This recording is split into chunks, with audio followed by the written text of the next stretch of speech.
Starting off in our number 10 spot, we have Project Plowshare. This is a project that aimed at finding a way to use nuclear explosives, but in like a friendly way. They wanted to use them for construction purposes. The program was organized in 1957, and as part of it, there were 31 nuclear warheads that were detonated in 27 separate tests. There were some more successful parts of the project, like rock blasting obviously, but there were also some scientific realizations that happened as a part of this. For example, through one of the tests, it led geologists to be able to determine that the Barringer crater was created as a result of a meteor impact, not a volcanic eruption like was previously thought. We started with the positives though, good news first, now we're on to the bad news. Of course, firstly, the public was like, WTF? This ultimately led to the termination of the project in 1977, but not before there was the realization and deposition that fallout from the radioactive material had been injected into the atmosphere. After this, underground testing became mandated. In our number 9 spot today, we have Voice to Skull. This point is about a tactic that was once used by the military, and it involves the wireless transmission of audible voices into the heads of humans. What this means is that it can make you hear voices that are not there. It all has to do with the microwave auditory effect. An example of a real-world use of this is said to be an interrogation where normal tactics were not working. What did, however, was when this person was quote-unquote visited by their god, quote-unquote spoke to him, and told him that cooperation would make things easier on those he cared about. While being able to withstand some pretty frightening punishment techniques, it was this voice to skull tactic, also referred to as the voice of God weapon for obvious reasons, but it was this that worked and got him to cooperate with the authorities. In our number 8 spot today, we have Operation LAC.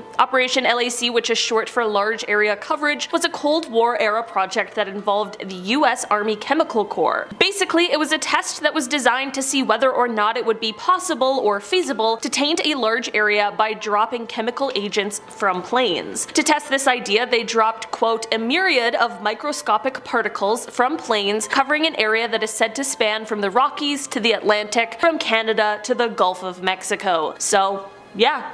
Definitely a large area. In fact, it was so large that this is actually the largest test that the Chemical Corps had ever undertaken. According to the declassified documents relating to this operation, the tests, quote, did not provide the Corps with nearly as much data as the Corps would like. And then it goes on to say, quote, to obtain additional data, the Corps planned further tests for the next fiscal year. Okay, well, that's a little daunting. While not necessarily the same operation, also in the Cold War era was a similar test conducted that targeted a neighborhood in St. Louis, Missouri. This test saw the area being sprayed with zinc cadmium sulfide. At the time, those local to the area were being told that, quote, the government was testing a smoke screen that could shield St. Louis from aerial observation in case the Russians attacked. But of course, decades later, documents revealed that the tests were actually a part of a biological weapons program. And to make matters even worse, the zinc cadmium sulfide was linked to an increase in cancer among the residents of the neighborhood. In our number 7 spot today, we have Operation Fast and Furious.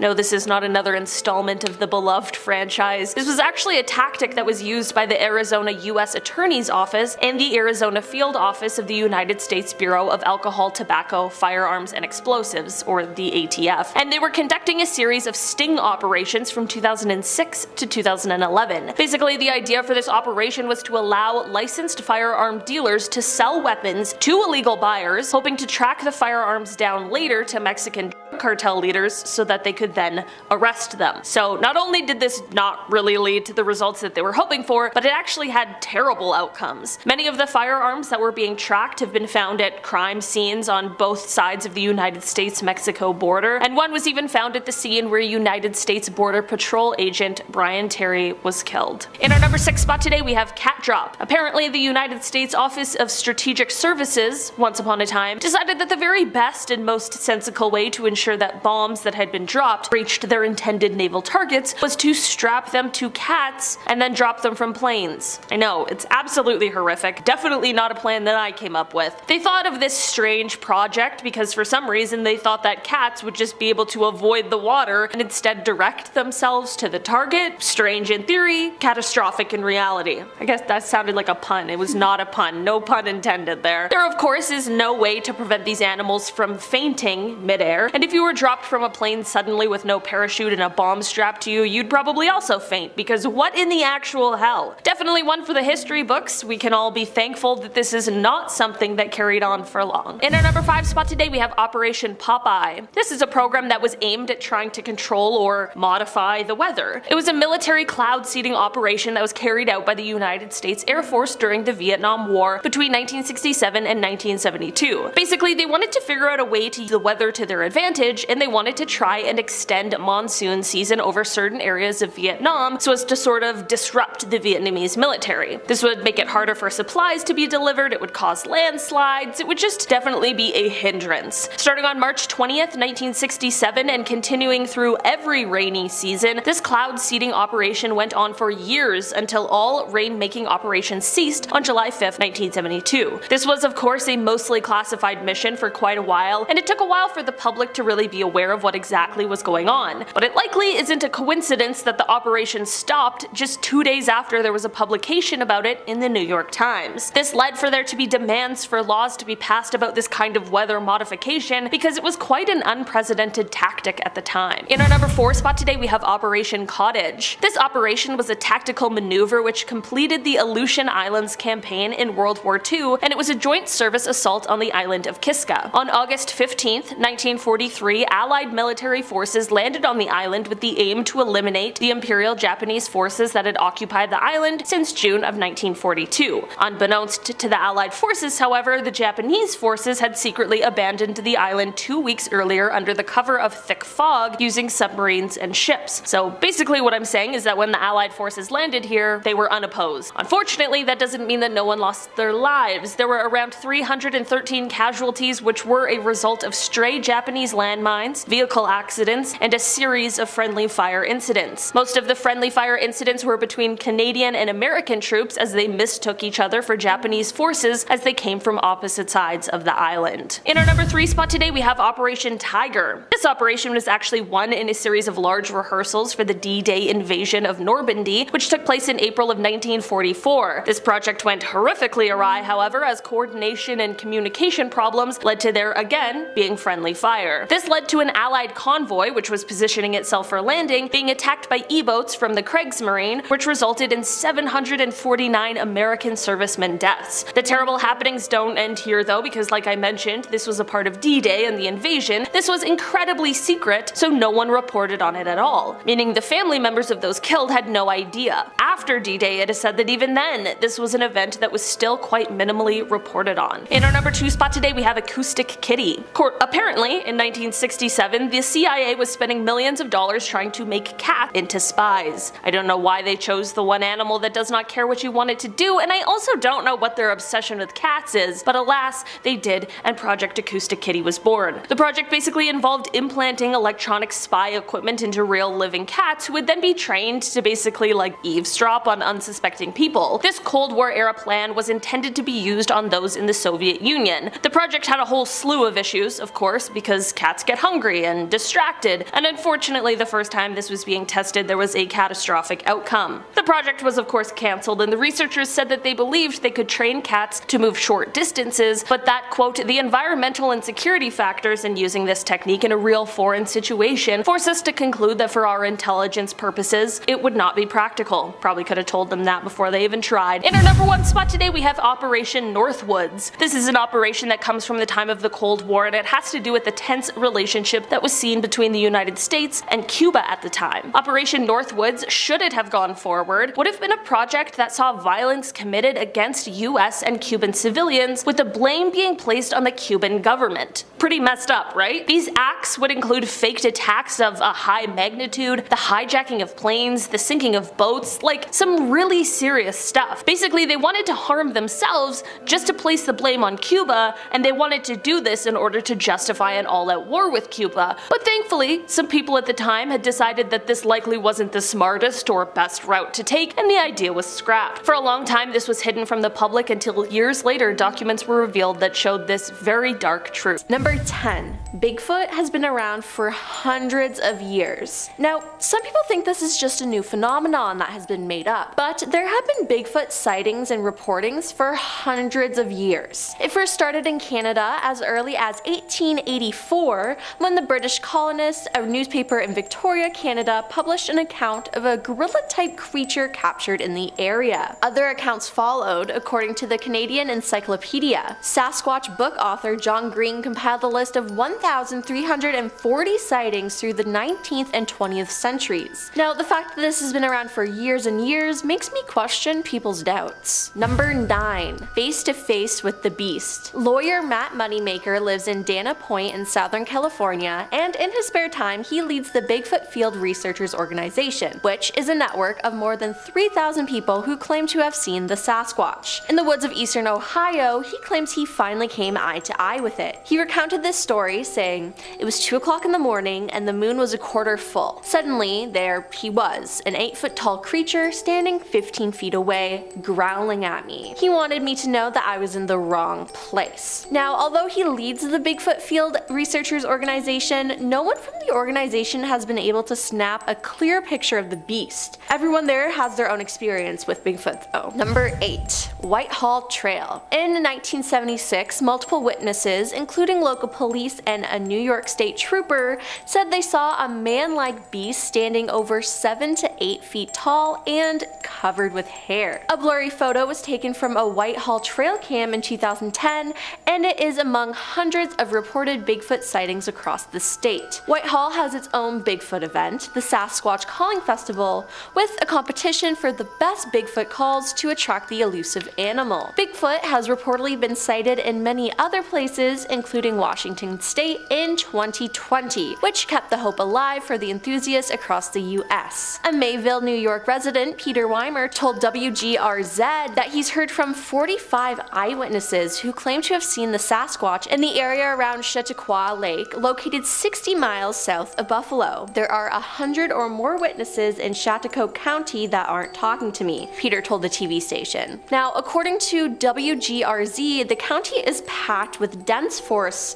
and deep gorges where a large animal could live but rarely be seen, like the black bear. Peter, who sponsors the annual Chautauqua Lake Bigfoot Expo event for believers and fans, says footprints seen in nearby Asheville, New York are further evidence that Sasquatch is out there. Number 7. Vocalizations. Alleged vocalizations such as howls, screams, moans, grunts, whistles, and even a form of supposed language have been reported and allegedly recorded from Bigfoot. Some of these alleged vocalization recordings have been analyzed by individuals such as retired US Navy cryptologic linguistic Scott Nelson. He analyzed audio recordings from the early 1970s said to be recorded in the Sierra Nevada mountains, dubbed the Sierra Sounds. When speaking about his findings, he said, "It's definitely a language, it's definitely not in human origin, and it could not have been faked." So yeah, they have their own language we choose to ignore. Number 6. Footprints. Investigator Jimmy Chilcutt of the Conroe Police Department in Texas, who specializes in finger and footprints,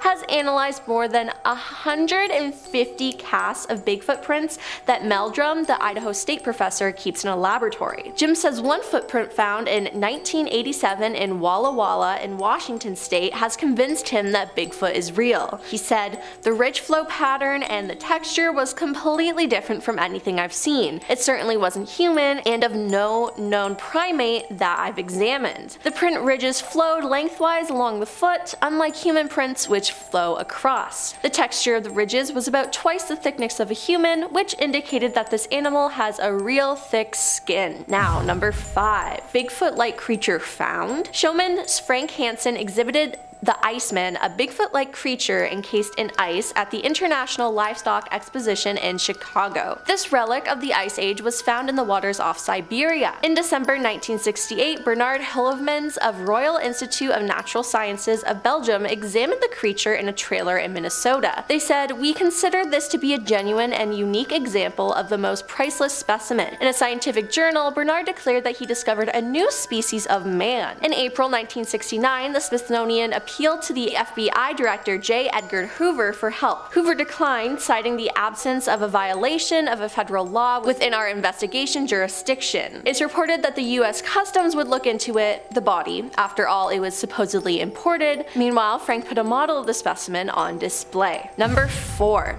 Bigfoot video. The most famous Bigfoot video is a short film taken in 1967 by Roger Patterson and Bob Gilman, known as the Patterson film. Shot in Bluff Creek, the video shows what appears to be a large and hairy bipedal ape, or Bigfoot, striding through a clearing. The video's authenticity is still debated, with some thinking it was likely a hoax, with the ape-like figure just a human wearing a costume. Despite this, it is seen as one of the most compelling photographic evidence of Bigfoot. It appears to document a female Bigfoot striding along a riverbank in Northern California, and it certainly wasn't human. Number 3. Suing the government over Bigfoot. Todd Standing claims his first close encounter with Bigfoot was in 2005, and that it dramatically changed his life. The filmmaker and wilderness guide from Edmonton says he saw a 9-foot-tall bipedal creature with a very human-like face high up in the Rocky Mountains of British Columbia. He says he saw it stand up and squat down. His video of the sighting, posted on YouTube, has more than 300,000 views, and he is suing the provincial government of BC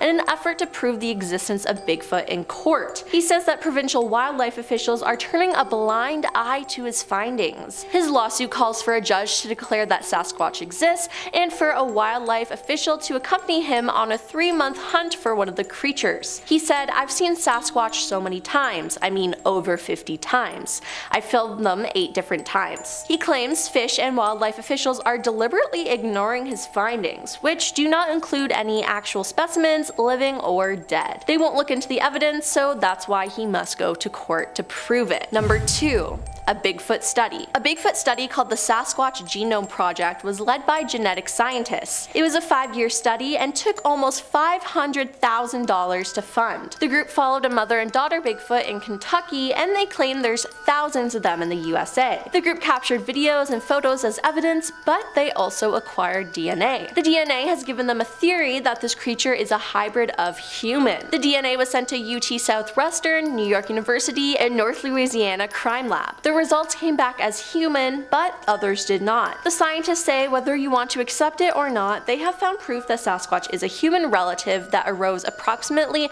15,000 years ago as a hybrid cross of a modern Homo sapiens with an unknown primate species. The group called for this to be recognized officially, saying the government at all levels must recognize them as indigenous people and immediately protect their human and constitutional rights against those who would see in their physical and cultural differences a license to hunt, trap, or kill them. And number 1. The FBI got involved. An Oregon man intent on proving the existence of a mythical creature known as Bigfoot, Sasquatch, the Abominable Snowman, and Yeti in 1976 managed to get the FBI to test hair and tissue samples that he believed might help his case, according to newly released records. The FBI has analyzed hair in connection with the search for Sasquatch, aka Bigfoot.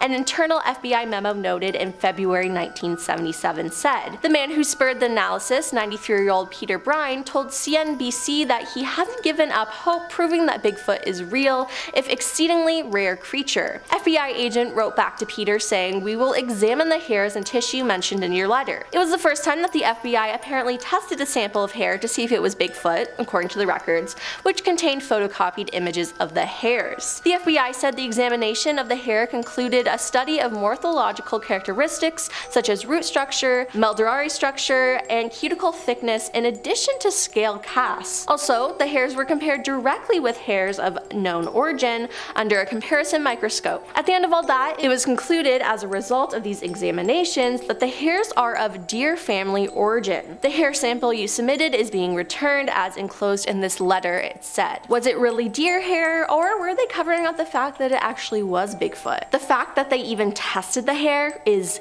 insane. Starting off in our number 10 spot, we have interception. To start off this list today, let's talk about one of the very first electronic interceptions, because to be honest, this was happening sooner than I would have thought, but in a very different way than what we're used to now. Let's set the stage and take it back to the beginning of the 1900s, the first year of the new century. We were in the midst of the Boer War, which lasted from 1899 until 1902. Prior to this war, the British Royal Navy had installed wireless sets that had been produced produced by Marconi onto their ships. This allowed the British Army to be able to use some limited wireless signaling and communication. During the war, however, nearing the end, things took a bit of a turn. While the British had captured and were holding cities and towns, there were still many dispersed Boer commandos who were out there and were taking to different tactics. They began a guerrilla war, and part of that was by intercepting telegraph messages. Not only did they intercept important messages, but they were even able to capture some of the sets to be able to use them themselves. In our number 9 spot today we have mobilization. The Russo-Japanese War is one that lasted for a little over a year, spanning from 1904 to 1905. While the war was mainly between Russia and Japan, the signal interception I want to talk about today came from a British ship.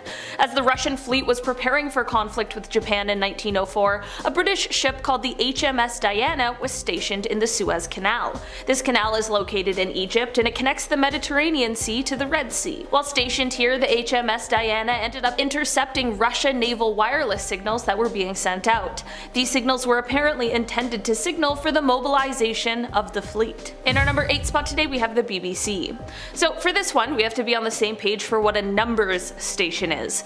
Basically they're shortwave radio stations, and the transmissions or broadcasts are usually certain numbers or other repetitive things which are believed to be aimed to address intelligence officers who are operating in foreign countries. So for this one we are taking it back to 1983 when the BBC, yes, the British Broadcasting Corporation, received a letter from a listener they had in Andorra.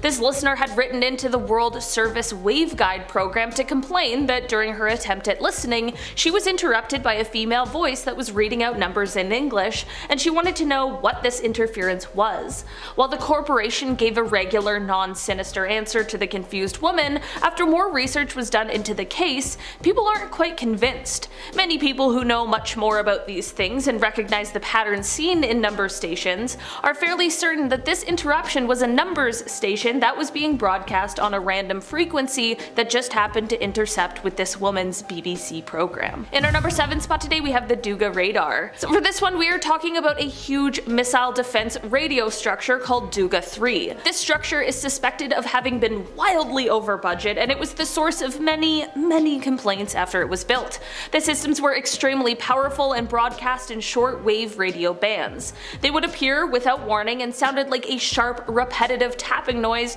and it would disrupt things like legitimate broadcasts, amateur radio, commercial aviation communications, and utility transmissions, which all led to there being international complaints, and at the time, people didn't know what it was. This led people to think that this signal was actually being used for things such as Soviet mind control or weather control experiments. In our number 6 spot today we have World War I. For this one we are taking it back to the First World War and discussing something that really changed the way we use wireless communications. Basically, during the First World War, British forces were able to intercept German radio communications. With this newfound ability, they were able to learn about the plans that German forces had and used this to their advantage. Of course, later when this was found out, no one wanted a similar thing to happen to them, but the technology was so valuable they couldn't just give up on it. This is said to be what led to the use of cryptography, which was intended to conceal the messages being sent out, and thus cryptoanalysis, which originated to get around this new extra layer of protection, was born. In our number 5 spot today we have Cobra Mist. This is the code name that was used to describe the experimental over-the-horizon radar that ended up being stationed at Orford Ness, England. It was originally supposed to be stationed in Turkey, where it could cover most of the European Soviet airspace, but Turkey had some objections and weren't all that pleased with the idea. This led to the site being moved to the UK, where it offers a view of most of Eastern Europe. The system was built through the 1960s and into the 1970s, so you think it would have been this amazing success, but things went more than a little awry when it was first turned on. When switched on, it began having these noise problems, and despite best efforts, no one could figure out where these problems were coming from, which led to the project being shut down in 1973. In our number 4 spot today we have UVB 7 1976. This sound apparently began to happen in the 1980s when a radio tower just north of Moscow began transmitting a random and seemingly bizarre assortment of beeps, but in 1992 the sound began to change. In that year it suddenly switched to a buzzing sort of sound that would last about a second, and this sound would occur somewhere between 21 to 34 times every minute. This strange routine would be interrupted once every few weeks by a male voice which would then be reciting a string of numbers and words, mostly Russian sounding names like Anna and Nikolai. The buzzing wasn't necessarily always exactly the same, as the tone would switch and there would be different intervals between the buzzes, but one thing that was always consistent is that every hour on the hour, the station would have 2 quick consecutive buzzes. To make things stranger, in June of 2010 and also in August of that year, the station briefly stopped sending out signals, despite it having been constantly for years and years. At the end of August in 2010, the station again changed and there began to be different shuffling sounds and thuds that could be heard in the background, and often little snippets of the Dance of the Little Swans from Swan Lake would also interrupt the broadcast. While we obviously know that these sounds are coming from a radio broadcast and we can make out what some of the sounds we're hearing are, we have absolutely no idea what purpose they serve, where they are coming from, or what they might mean. Right now the best guess is that these are secret messages that are being transmitted to secret agents. If that is the case, it's likely we might never know exactly what is being discussed in these broadcasts. In our number 3 spot today we have the Lincolnshire Poacher. The Lincolnshire Poacher, which is a British numbers station, was being transmitted from Cyprus. It began transmitting in the middle of the 1960s and was in operation until quite recently in 2008. The station is believed to have been operated by the British Secret Intelligence Service, and the reason behind its name is because it is said that the station commonly used bars from the English folk song of the same name. There would often be a female voice heard reciting a group of 5 numbers, with the final number in the group being read in a higher pitched voice. It is believed that the station was meant to be communicating with undercover agents operating in the Middle East. Back in 2006, however, this broadcasting was interrupted by the North Korean Foreign Language Service, Voice of Korea. This language service began to broadcast on the same frequency as the Lincolnshire Poacher, which some believe may have been intentional. In our number 2 spot today we have Ana Montez. For this one, we're taking a bit of a turn and talking about someone who used secret signals and transmissions in order to spy on the US for Cuba. Ana Montez is a former American senior analyst at the Defense Intelligence Agency, and for 17 years she used encrypted messages to receive information and communicate with the Cuban government in order to spy on the United States. In the charging documents, American federal prosecutors said, quote, "Montez communicated with the Cuban intelligence service through encrypted messages and received her instructions through shortwave encrypted transmissions from Cuba. In addition, Montez communicated by coded numeric pager messages with the Cuban intelligence service by public telephones located in the District of Columbia and Maryland. The codes included 'I received message' or 'danger'." Anna was arrested by the FBI at her office on September 21st, 2001, and part of the reason why is because she apparently had classified information on the US military's pending invasion of Afghanistan, and people were worried that she might go on to further reveal this information. While Anna pleaded guilty to her crimes, which could have carried a death sentence, she received 25 years and her tentative release date is January 8th, 2023. In our number 1 spot today we have Atención. This is a number station that ended up being the first to be officially and publicly accused of transmitting messages to spies. This station was the center of an espionage trial, and US prosecutors claimed that the station was sending numbered codes for the accused to write down using Sony handheld shortwave receivers and then decode using a computer program. This gave them their next instructions that were to be followed in their spying plans. During this trial, the FBI testified that they had entered one of the spies' apartments and copied the decryption code that was used for the messages sent from the station.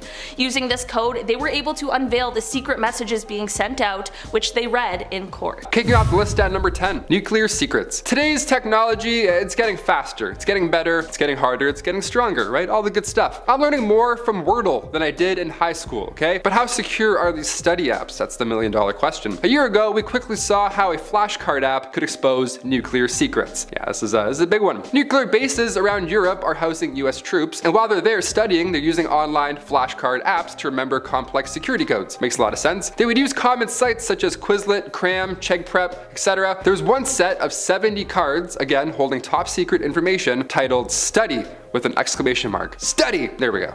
Each card contained information regarding live and non-live nuclear weapons. Guys like 6 times 6, 36. Okay, 8 times 8, 64. And that's a nuclear warhead. Okay, I don't know what this flashcard is. That's a nuke. Number 9, Guantanamo files. Back in April 2011, a pretty heavy leak hit the web. And no, it wasn't Spider-Man. Amazing Spider-Man 3, it wasn't any of that. And no, it wasn't Avengers 1. WikiLeaks, who I covered in part 1 of the series, they also released the Guantanamo files, and they exposed the way prisoners were treated in Guantanamo Bay. In total, there were 779 documents that got released, and in said documents, it was discovered that innocent civilians, both from Pakistan and Afghanistan, were both being held there without any charges. It's brutal, there's some shady stuff going on. The age ranges as well for these prisoners go on from very young adults to an 89-year-old. So again, many of these prisoners are being held without any charges, and they're really young and really old, being treated like crap. This is a heavy leak, and in these documents we also see the way these prisoners are treated in detail. The way information was extracted from them was horrible. It was straight up torture. Number 8, off-road vehicles. Where we're going, we don't need roads. We're living in a pretty amazing time, I guess, when it comes to space exploration and travel and stuff. We recently sent off the James Webb Space Telescope to see even more of our universe. We're getting bigger and better. We're going deeper. 2020 was also the year where UFOs were just on the news. But what happens when these two worlds collide? Figuratively speaking, of course. Just over a year ago, an astrophysicist by the name of Eric Davis, he gave this classified briefing to the Defense Department mentioning these off-world vehicles. Secret off-world vehicles. What could he possibly mean by that? I mean the ISS, that is technically an off-world vehicle. Spaceships aren't new, you know what I mean? Well, he added the fact that these off-world vehicles were being made somewhere else as well. Not just, on Earth. Like some space BMW, I don't know. Former Senate Majority Leader Harry Reid is quoted in a Times article saying he believes that crashes of objects of unknown origin may have occurred, and that any recovered materials should be studied. Okay, more than fair. Eric Davis also once produced this report to try and convince the government to invest in time travel and use wormholes to achieve such a task. Yeah, this is the Christopher Nolan segment of the list. This guy knows some stuff, for sure. He actually said he studied these crashed materials, and his conclusion is that there's no way humans could have ever created it. Yeah, I don't know. Alien materials? What do you guys think? Are we hiding alien tech? I think so. Number 7, weaponized lightning. This whole time I thought Thor worked for the Avengers. Apparently, he's working for the CIA. How fun is that? Nice. Back in the late 60s, the scientist, who remains anonymous to this day, always a good sign, well, they figured out how to weaponize and bottle lightning. Can't imagine what. Thor. They were determined to weaponize lightning to create Thor, I guess. That way there was little to no evidence left over after a planned attack. The idea, as crazy as it sounds, is pretty genius. Once it got online, people read it and they're like, oh, this is a good idea. It never made it to its final stages, thankfully, but when Forbes was allowed to release these declassified CIA files, we got a better idea of what was going on in the sky at the time. The plan was to drop these extremely thin metal wires from airplanes or rockets, whatever the case, something flying high in the sky. They would drop a metal fishing line through the clouds and then send many volts of electricity down to an enemy camp or whatever. That would for sure mess up their communications if it had worked. If, again, leaked ideas that never came to fruition. Number 6, spinning cube. Remember when UFO footage was being leaked in 2020? We had Senate hearings and we just didn't care. So many of these UFO documents ended up online from the 2020, alien leak, whatever that was. That was crazy. Some are too strange not to mention, evidently. Especially in a list of government secrets. So of course we're going to talk about some aliens. One of these leaked videos, I can't lie, there's some odd behavior going on here. In this video we see a spinning alien cube almost. Yeah, it was spotted over Missouri and then only a couple hours later it was seen again, but this time 700 miles away. So whatever it was, it's moving quite fast. 44-year-old Matthew Jandeka was minding his own business, hanging out on the porch, when this caught his attention. It was a sunny day and the light reflecting off the cube caught his eye. But a day earlier, another dude, 30-year-old Justin Johnson, saw the exact same thing. He saw it driving home. He saw the light and the reflections also caught his eye in the sky. At first he thought maybe it was a balloon, but the movements were too odd, Maybe it's another drone project. What do we think? Is there cube aliens now? Some geometric aliens coming down? Someone call Shia LaBeouf. We have more cubes. We have space cubes. Number 5. Always listening. I mentioned earlier in part 1 that summit where the United States originally wanted to call out China for cyber attacks, but instead Snowden ended up leaking a PowerPoint training slideshow, and now the tables were all of a sudden turned. Snowden ended up revealing himself as the spy kid on June 12th, and he said that he planned on remaining in Hong Kong until he was kicked out. But in his first press interview since coming out, he informed South China's Morning Post that the NSA was hacking Chinese and Hong Kong computers since way back in 2009. More specifically, Snowden said the NSA hacked the Chinese University of Hong Kong, aka the heart of all internet traffic in Hong Kong. That's pretty eye-opening. It's a lot of stuff. You're seeing a lot of secrets in there. But there's many who see this hack as a good thing, of course. Citizens want to know what their governments are up to. I personally would love to know if the NSA was rummaging through my chats, you know what I mean? So a poll was conducted on June 10th. Turns out 44% of Americans were on board with Snowden's outing, and 42% of Americans say that he's a bad boy. Yeah, 57% were not a fan of the NSA's actions, while 37% were on board. Number 4, friends without benefits. Even allies of the United States aren't safe here. Thanks to Snowden, at the end of October 2013, it was leaked that the states were spying on Germany, France, and Spain. Yeah, the NSA tapped into 35 phones, not just a couple of guys this time around. They were spying on 35 world leaders, one of which was German Chancellor Angela Merkel, who called out the NSA right after finding out and said that this act of snooping was just unacceptable between friends. Yeah, she said friends, that's crazy. It's like when you show your buddy a photo on your phone and then they start swiping. You're like, hi, what are you doing? Betrayal, what are you doing? Now, as you hear this, you're thinking, well, I'm not a world leader. I don't care. What's the big deal here? What can going through my phone really do? Well, it was also reported that they were monitoring phone calls in Spain for the average folk. Yeah, just listening in, seeing what your aunt's up to. They monitored around 60 million calls in 1 month. So yeah, world leader or not, I'd be a little concerned. They're listening to your secret recipes. I hope no one's listening to my phone calls. I mean, who makes phone calls anymore, you know? I see a phone call come in and I'm like, If it's important to leave a message, that's what I say. Even the NSA. Leave a message. Number 3, bird drones. Bird drones is not a new concept by any means, but it's fun. It's so fun. We gotta talk about it whenever we can. Back in the early 60s, the CIA had this secret program called Project Aqualine, where they used small drones with a low radar cross-section, a little camera almost, all that nice spy gadget stuff. They began working on this back in 1965, believe it or not, and the first prototype was a bit obvious. It was big. It weighed over 100 pounds. It was this massive eagle-looking camera, but the only way to catch it was to fly it into a net, which broke something almost every single test flight. So cut to 2022, yeah, there's probably a drone pigeon out there somewhere watching you. Olivia just did a couple lists on hidden cameras. So birds, drones, I mean, probably. Some people think pigeons aren't even real. Some people think pigeons are drones sent by the government to watch us. I don't know. I think pigeons are pigeons. They look like pigeons. They found a hidden camera in a cactus, so sleep in fear, people. Number 2, backup files. When Glenn Greenwald kicked off this whole thing in 2013 with Snowden, it was this massive security breach, of course. Snowden was, of course, in immensely hot water, but he was also ahead of the game right from the start, before even getting caught, before even coming out. Snowden had told Greenwald that if anything crazy were to happen to him in the future, well, he'll just leak even more information. Nice, we love backup files.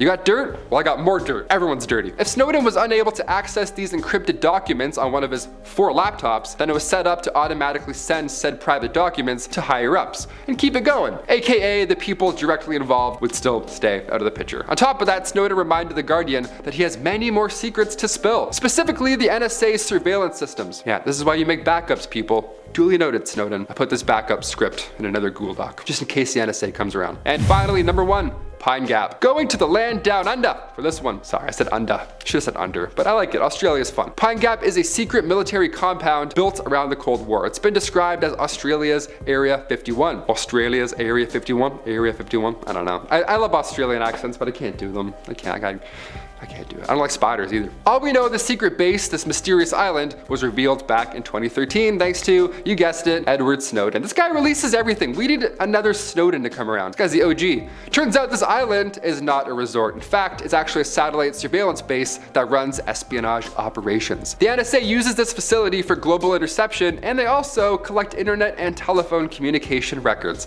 Again, all those secret recipes that you're telling to your aunt, they're listening, they're taking it. They're like, oh, extra garlic, you bet. That makes sense. Back in the 70s, around 400 American families just happened to move to the nearby Alice Springs. Yeah, not a coincidence at all. Just that many families rolling in. Yeah, no government operations. Just, people just decided to move here. What does your husband do? Oh, he surfs the web waves. He surfs the waves. The waves, just the waves. Just that's it. Nothing to do with the web or online. Pine Gap, bring your kids and bathing suit. Have fun. Number 10, spy tools. Back in August 2016, a group named the Shadow Brokers were the talk of the town. How could you not be with a name like that? That name makes them sound like a comic book villain. The Shadow Brokers? What? But check this out. The Shadow Brokers would basically steal cyber weapons from an NSA hacking unit and then proceed to sell them online to the highest bidder. The Shadow Brokers. I can't lie, it's a pretty sick name. The intentions, however, not so rad, not so radical. These tools have been used by many countries and many schemes. China, Russia, Iran, North Korea, you name it. These cyber attacks are also no joke. Once the entire city of Baltimore was under quite the cyber attack. I swear to God, the entire city. The 2019 ransomware cyber attack, all connected to said Shadow Brokers. Yeah, whoever this mysterious group is still remains a mystery. Is it you? If so, click thumbs up on this video. Number 9, hide your bread. Putting your money in your mattress sounds a lot easier than this system, that's for sure. Way less complicated too.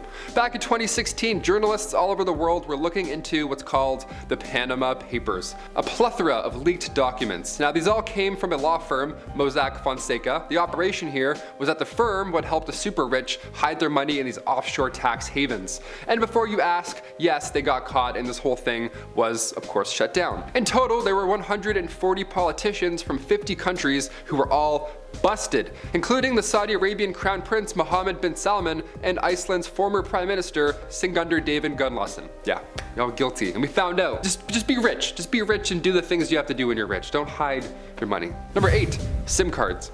In February 2015, it was reported that Snowden, our good boy Edward Snowden, he provided documents that showed that the NSA and the GCHQ had all hacked into a Dutch company that is responsible for manufacturing and supplying 2 billion SIM cards per year to big names. Names like AT&T, Verizon, T-Mobile, you're probably paying for some of these, you name it, right? While this hack would suggest that the agencies would then now have access to billions of unique encryption keys, which could potentially allow them to bypass wireless providers and monitor both the voice and data transmissions of every user, i.e. us, the company had actually been the target of at least 2 sophisticated intrusions, and they believed that the NSA and juicy headquarters, GCHQ, were all responsible, but the company then denied that the hack was successful in gaining access to all these encryption keys. Yeah, no, just the dirty text, nothing else. We're good though. Let's just hope that's the case. I mean, honestly, I'm deleting my history anyways, just to be safe. Number 7, military dolphins. Yeah, I said military dolphins. We're gonna get weird now, I guess. Iran has plenty of nuclear capabilities, but they also have trained dolphins now too, so good game. Back in 2000, Iran bought this fleet of trained dolphins from Russia, just, you know, Russians doing Russian things, but they were trained supposedly by the Soviet Union to attack ships, and yes, even people. We have Navy SEALs and military dolphins. This is it, behind the scenes for Aquaman 2, I guess. What's going on here? Well, recently, like 2018 recent, satellite photos revealed a Russian naval base in Syria with pens that are commonly used for holding, you guessed it, dolphins. Yep, the dolphins are back. Ooh. Russia and the US both have fleets of trained dolphins to detect mines, but now Iran's in the mix as well. Is the next world war gonna be dolphins? That would be loud. Number 6, secret iPods. Nowadays it feels like there's a new iPhone or a new iGadget every other day. Technology is evolving a little too fast, I'd say. VR? Not for me, I'm not ready. My body was not ready for that. Music is also personal. Spotify, way too personal. But have you heard of Apple's top secret iPod? Would you get one of these? I'd pre-order it, let's do it. Back in 2005, former Apple software engineer David Shayer revealed that the tech giant once partnered up with the US Department of Energy. This special iPod was designed to test radiation on the go without drawing any attention from the public. Yeah, imagine this thing in an Apple commercial. Just dancing silhouettes, having a good time, and then just one guy suspiciously in the background, like, listening to music. This was of course top secret information back in the day, but Apple secretly helping the government by putting a Geiger counter in an iPod for a spy, it's next level, that's shady. We're gonna talk about that on this list for sure. Number 5, catfish. I mentioned bird drones in part 2, so obviously I gotta mention robot android catfish. Yep, you didn't believe them, they've arrived. What are we gonna do now, folks? The general public found out about this hidden spectacle in 2020. Catfish robots, specifically one named Charlie. Yes, it has a name. It isn't like the rest of the fish in school, okay? This one's actually an undercover agent working for the CIA, so he's a different fish.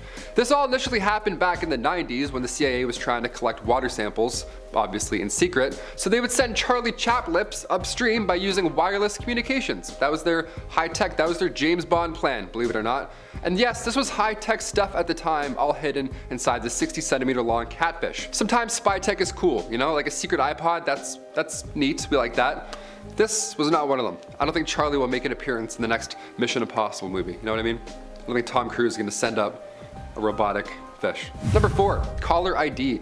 Back to our boy Snowden for this one, of course. He's so good, how can we not talk about him? The king of leaks, besides Sony, obviously. In 2013, it was revealed by The Guardian that, according to the documents that were leaked by Snowden, the Obama administration allowed the NSA to collect different caller information from Verizon. Yeah, this was done through what's called a business records proposition to the Patriot Act that was established under the presidency of one George W. Bush. So, this allowed the government to order Verizon to hand over caller information every single day. Yeah, all those breakups, all those prank calls, give them here. This information included things like the time, location, and the duration of your calls. The information also began being collected under the Bush administration in 2001, and they were collected from AT&T, Verizon, and Bell South. Now, of course, once these documents were leaked to the public and this information was, widely spread, US officials began trying to reassure the public that this surveillance was somehow necessary and was actually a program vital to national security. Yeah, no worries, guys. We have to do it. We're trying to help you, Help us help you by showing us your text messages. But many people, like you're probably thinking right now, thought that the spying was unnecessary and it was an invasion of their privacy. I have to agree. Number 3, more documents. I mentioned earlier those offshore accounts for those higher-ups, those big bad boys. Well, a year later, after that 2016 scandal, even more documents were exposed. All the docs, all around the clock. Docs around the clock. Didn't even script that, that's how good I am. Docs around the clock, we can franchise that. Meaning, even more secrets, even more names. Spill the tea, who is it this time? Well, amongst the 13 million documents, we saw Nike and Apple. Yeah, they're shady, who knew?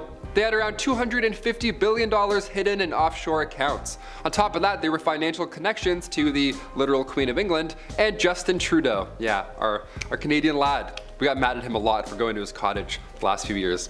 Meanwhile, we forgot he's in some offshore accounts. There you go, some more juice to get mad at him about. Number 2, Project Dishfire. This one sounds calming. Project Dishfire. Sounds like the best detergent you can get. It was reported by The Guardian that the NSA collects 200 million text messages a day from around the world. Yeah, I'm just exposing all of your secret texts for this one. I was really coming for you. I bet half of these texts literally just say, "You up?" The government's like, damn it, we'll try again tomorrow.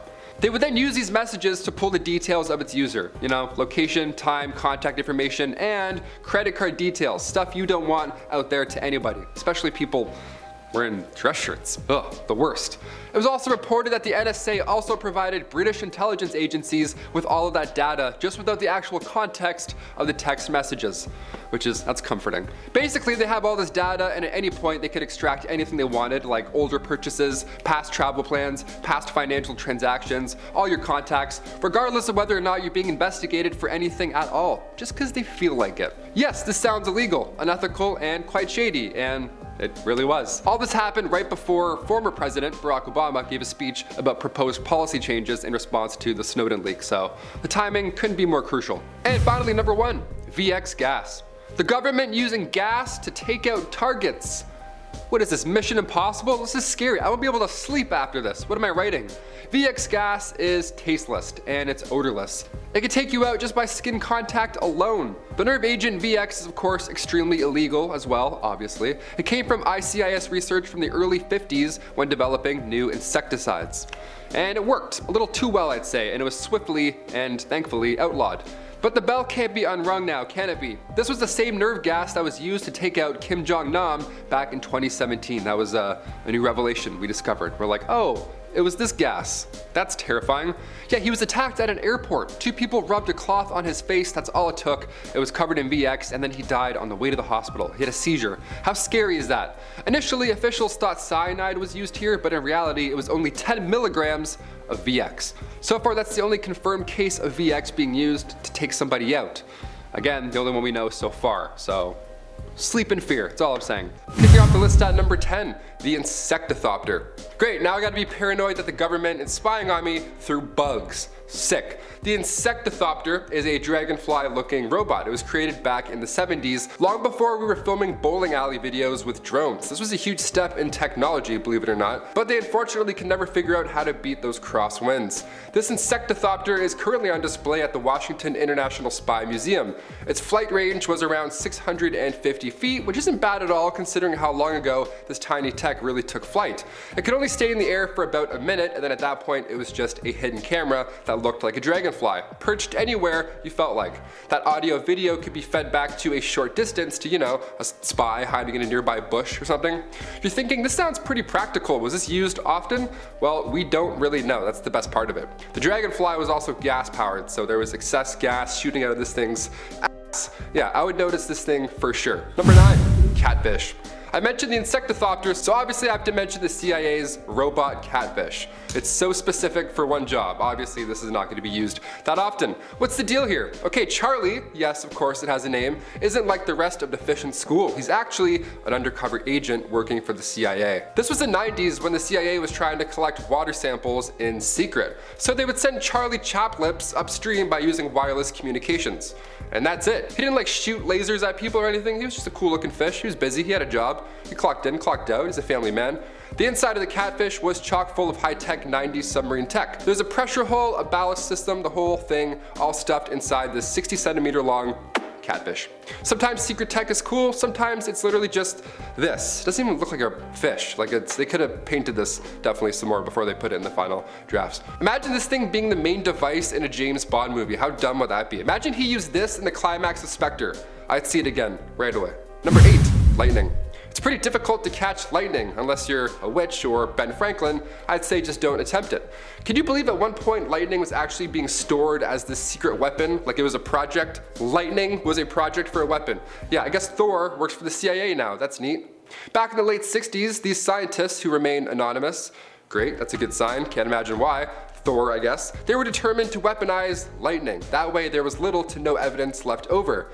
The idea, as crazy as it sounds, is actually pretty genius. It never made it to its final stages, we think, but that's kind of a good thing. When Forbes released these declassified CIA files, we got a better idea of what was going on in the sky at that point. The plan was to drop these extremely thin metal wires from planes or rockets, so they would drop a metal fishing line basically through clouds while there was a storm going on.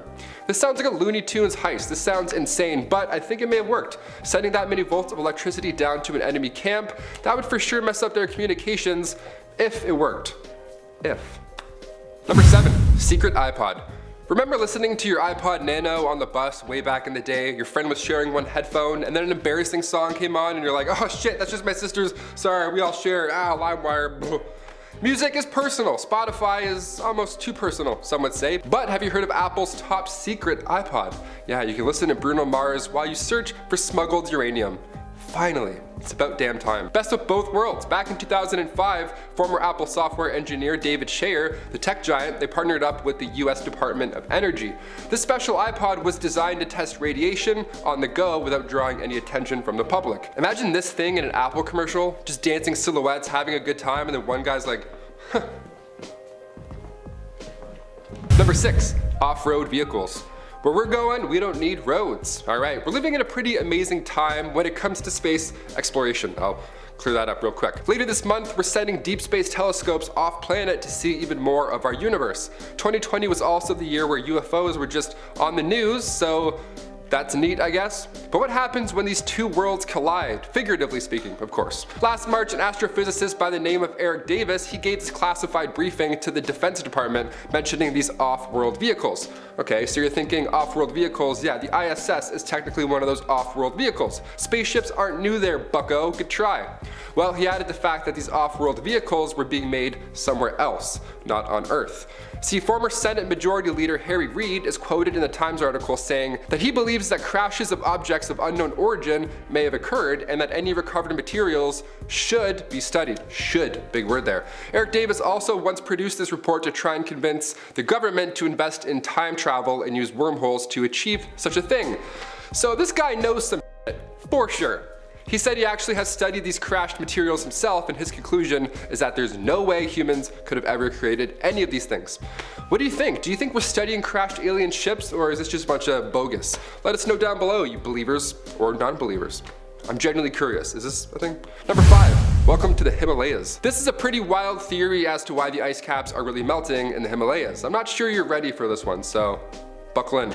Many moons ago, the United States and India worked together on this joint mission that ideally could allow them to keep track of China's nuclear development projects. They did so by installing these radioactive sensors in the Himalayas. They used isotope Pu-238 powered sensors, but when the weather got crazy, the team was of course forced to leave the Himalayas for a bit, and then upon arrival back to the site to finish setting up, all the radioactive materials were just gone. Suddenly, someone had taken them.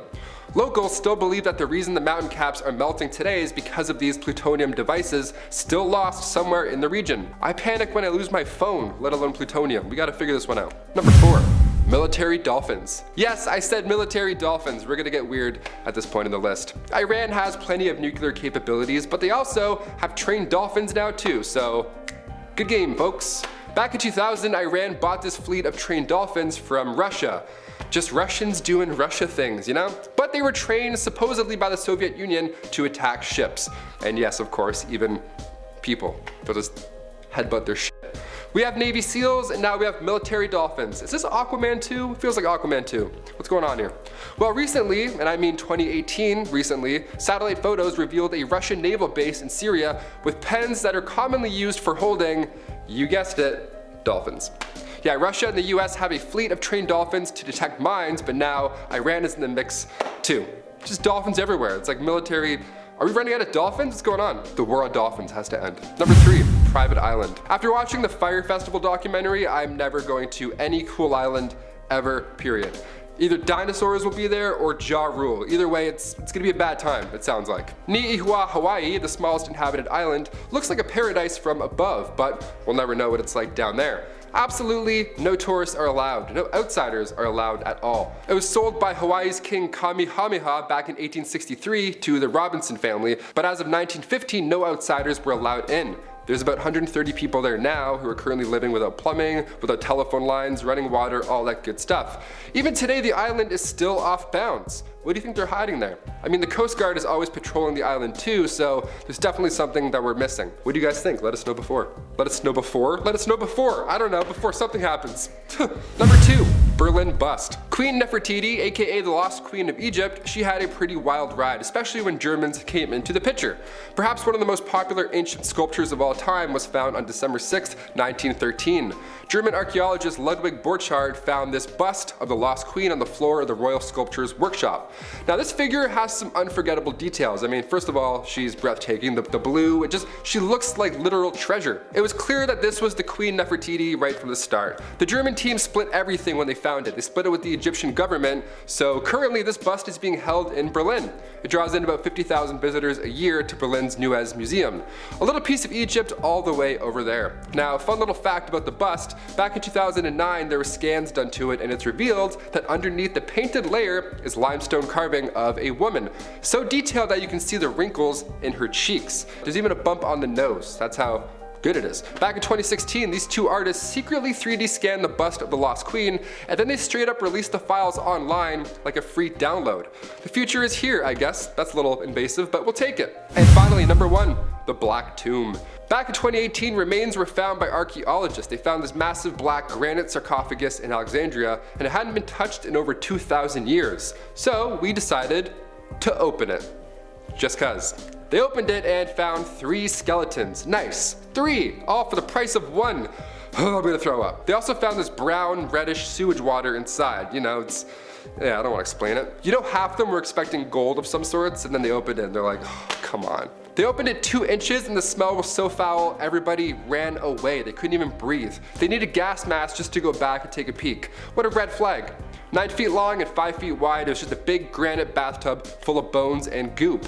But there were also 3 inscriptions, so we did find some cool stuff, not just stuff. These drawings on these small sheets of gold. One resembles a seed pod of an opium poppy inside of a shrine of some sorts. The other is a snake, an unhooded snake, usually connected to the goddess Isis, which is interesting because that same god is the one that Cleopatra had embodied this whole time. She would try and make herself look fancy to resemble that god. The last one is a palm branch or corn. Experts believe that it's related to themes of fertility and rebirth. Mustafa Waziri, Secretary General of the Supreme Council of Antiques, said in response to locals freaking out that, they opened this thing, they said, "Thank God the world has not fallen into darkness. I was the first guy to put my whole head inside the sarcophagus, and here I stand before you and I'm fine." Awesome, good to hear. What year was that? 2018. Oh.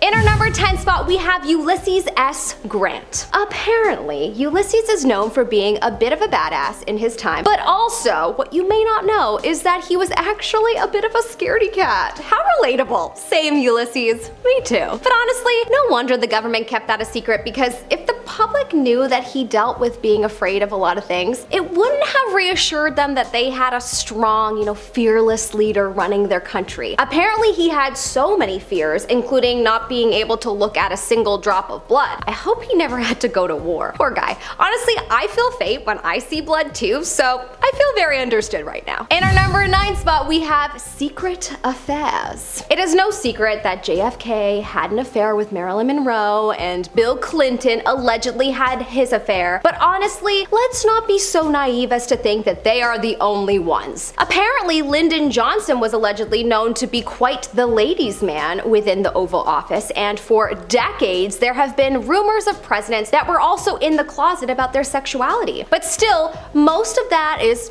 hush hush, probably because of all the press and attention that would arise if such things were revealed, so makes sense. Also, the more people know about you personally, the more you become vulnerable to judgment and possible dislike, and so remaining somewhat of a mystery in order to control how the public sees you is definitely in every president's best interest. In our number 8 spot, we have President John Quincy Adams. Look, if the presidents become old and incapable of working, or if they turned out to be a little mentally unstable, you're probably not going to know about it. Why? Because in the government's eyes, the less you know, the better. The presidents are just one person, and they probably aren't the only ones that make the decisions, and so from the government's perspective, if you're able to be kept out of the loop, then that's just what they're going to do. Perhaps not right, but what can we do? Which is why it is not surprising to find out that President John Quincy Adams, the US's 6th president, had possibly gone a little crazy while he was in office. Apparently, he believed that the world was hollow, and even helped fund a program that would help drill a hole into the ground to try to contact the mole people and begin trading negotiations. Even in the 1800s, this was known to be a hoax, so no wonder they covered this one up.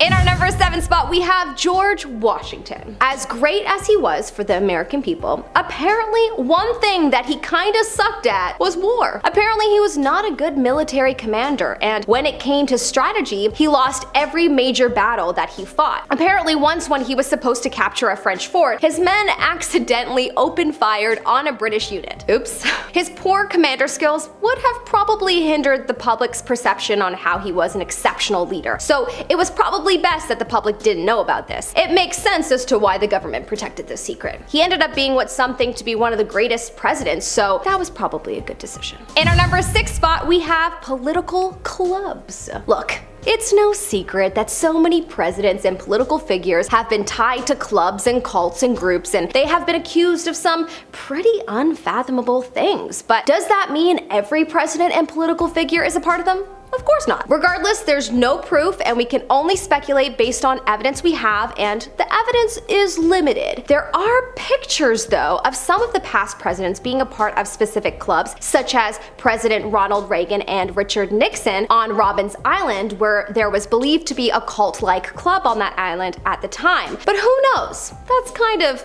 purely speculation. Regardless, we know that the government will continue to protect these specific clubs and their secrets, and nothing will change in that respect anytime soon. Coming up in our number 5 spot, we have President Roosevelt's secret. This one is purely speculation, but would be insane if it was proven to be true. The story of the attack on Pearl Harbor is known around the world because of how horrendous it was. We have all been told the story of the attack being completely unexpected and the country being blindsided. But but there is some speculation as to whether that's the whole story or not. Word on the street is that allegedly President Roosevelt actually cut off trade to Japan, and people say that he allegedly told other countries to not trade with Japan, leaving Japan in a state of panic. The attack was supposedly a response to this decision, and therefore it wouldn't be entirely unexpected if it were proven to be true. Now, America was at war, and the Japanese were technically on the opponent's side, so that decision was probably an attempt to get Japan to change positions. But in any case, crazy stuff if it were true. In our number 4 spot, we have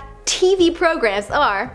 Allegedly, the initial reason why TV programs were created was with the purpose to be able to program the masses and control the narrative around the war and what was happening in the world. Experiments such as people being shown a train coming at them and the conclusion of their reaction to run away and think it to be real showed the power of imagery and how it can influence our emotions, how it can create real fear. The government knows this, and the government and presidents use this to their advantage, especially the presidents that have the media on their side. Ever wonder why everyone is super uneasy during election time and filled with fear and chaos, and then all of a sudden when the election is done, it all goes away? Make up whatever opinion you like on this, but it is fascinating to observe, and it is almost laughable that we went about calling TV shows TV programs for so long without even realizing what we were saying, but they knew. In our number 3 spot, we have Thomas Jefferson's stage fright. This isn't so much terrifying as it was seemingly terrifying for Jefferson to experience, but apparently Thomas Jefferson was actually allegedly a horrible public speaker and was terrified of it. People believe that perhaps he just had a stuttering problem, but apparently that is the reason as to why throughout his presidency he only gave 2 speeches in total. Lordy, that is quite a secret. I truly wonder how they kept that one a secret. Well, anyways, regardless, he was known for being brilliant and is known for making great improvements to the American society, but